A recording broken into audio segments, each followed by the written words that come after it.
এগুলোকে দেখে কি মনে হচ্ছে? মনে হচ্ছে না যেন একেকটা ফুচকা ভাজতেছি? কিন্তু এগুলা কিন্তু ফুচকা না। তো চলেন শেয়ার করি আপনাদের সাথে এগুলো কি। এইটা হচ্ছে চিকেন মিটবল। আর এই চিকেন মিটবল খেতে কিন্তু অনেক মজা লাগে। এটা নাকি ৩ মিনিটেই কুক হয়ে যায়। তো ফার্স্টে হচ্ছে আমি একটা প্লেটে এগুলোকে সবগুলোকে ঢেলে নিলাম। এখানে প্রায় ৩৫ টার মতো ছিল। চিকেন মিটবলগুলো কিন্তু আমার খেতে অনেক ভালো লাগে। আর এগুলো হচ্ছে আমি ডুবো তেলে ফ্রাই করে নিব।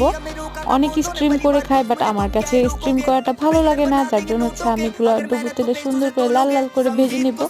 তো এগুলো যখন হয়ে গেছে দেখেন ফুল এক একটা কত সুন্দর ফুচকার মতো হয়ে গেছে। তো যারা যারা মিটবল পছন্দ করেন অবশ্যই ভিডিওটাকে লাইক দিয়ে যাবেন। তো এগুলো হচ্ছে আমার হয়ে গেছে, এগুলোকে আমি উঠাই নিব। তো দেখেন কত সুন্দর আসছে কালারটা।